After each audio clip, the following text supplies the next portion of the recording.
Good evening my friends and students. मैं doctor Rajiv Gupta आपको एक जानकारी देना चाह रहा था कि जनरली लोग पेशेंट के अटेंडेंट जो होते हैं वो मेडिकल स्टूडेंट से या पैरामेडिकल स्टूडेंट से या जूनियर डॉक्टर से या जनरली अपने अपने फैमिली डॉक्टर से डिस्कस करते हैं कि हमें रोबोटिक सर्जरी के बारे में जानकारी दीजिए। तो जिन लोगों को रोबोटिक सर्जरी के बारे में जानकारी होती है वही उनको थोड़ा बहुत बता पाते हैं, अदरवाइज़ वो खुद भी कंफ्यूज होते हैं और उनके अटेंडेंट भी कंफ्यूज होते हैं। वो इस बात से डरे रहते हैं कि रोबोटिक सर्जरी डॉक्टर नहीं करते, उसको कोई मशीन करती है, जबकि ये धारणा बिल्कुल गलत है। रोबोटिक सर्जरी को डॉक्टर्स ही करते हैं, सर्जन ही करते हैं, बस उसके करने के तरीके बदल जाते हैं। जैसे पुराने समय में जो सर्जरीज होती थी वो ओपन सर्जरी होती थी, उसमें कट बड़ा लगाया जाता था, पेशेंट को ज़्यादा दिन तक स्टे करना पड़ता था, ब्लड लॉस ज़्यादा होता था, इन्फेक्शन के चांसेस ज़्यादा होते थे। इस वजह से कुछ एडवांस टेक्नोलॉजी आई। उस एडवांस टेक्नोलॉजी में इससे पहले जो टेक्नोलॉजी थी उसको लैप्रोस्कोपिक टेक्नोलॉजी कहा जाता था।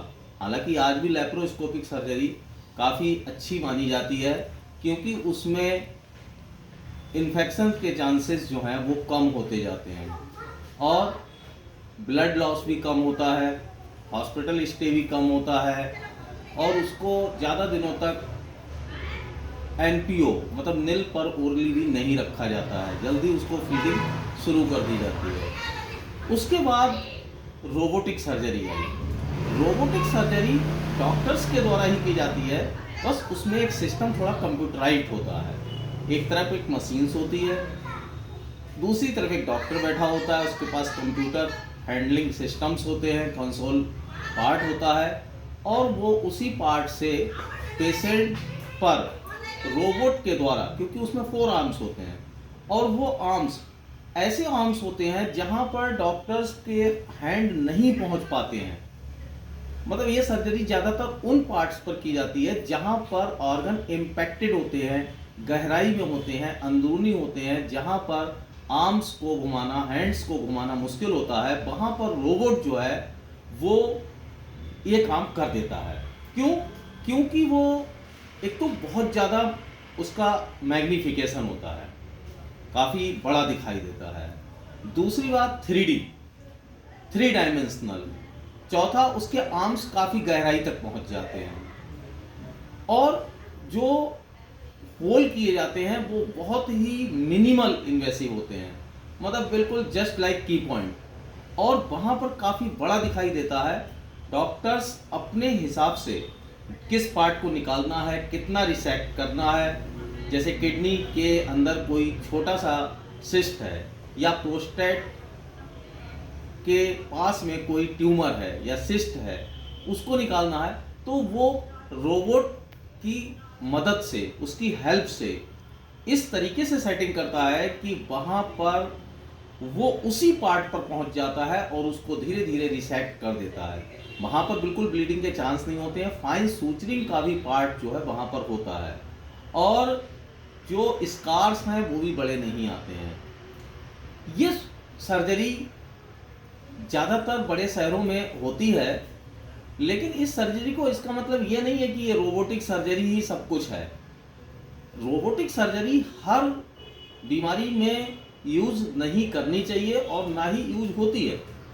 इसका करने का जो मेन पर्पस ये होता है या मेन इंडिकेशन तब होता है जब हम ये देखते हैं कि यहाँ पर लैप्रोस्कोपिक सर्जरी में प्रॉब्लम्स होंगी, तो उस प्रॉब्लम्स को सॉर्ट आउट करने के लिए रोबोटिक सर्जरी का यूज़ करना और कराना या रोबोटिक सर्जरी बड़े शहरों में जाकर कराना अच्छा माना जाता है उन लोगों के लिए जहां पर लैप्रोस्कोपिक सर्जरी फेल्स होने के चांसेस हैं या वहां पर वो सक्सेस नहीं हो सकती, वहां पर ही करना चाहिए। मेन इसमें लोग इसी बात से घबराते हैं कि भाई रोबोटिक सर्जरी बड़े शहरों में होगी, इसकी कास्ट ज़्यादा होगी। नो डाउट कास्ट ज़्यादा होती है, क्योंकि इसकी मशीन्स ही काफ़ी महंगी आती हैं, 18 करोड़ से 20 करोड़ की मशीन्स है और इतना आसान नहीं है उसको हर किसी को कराना।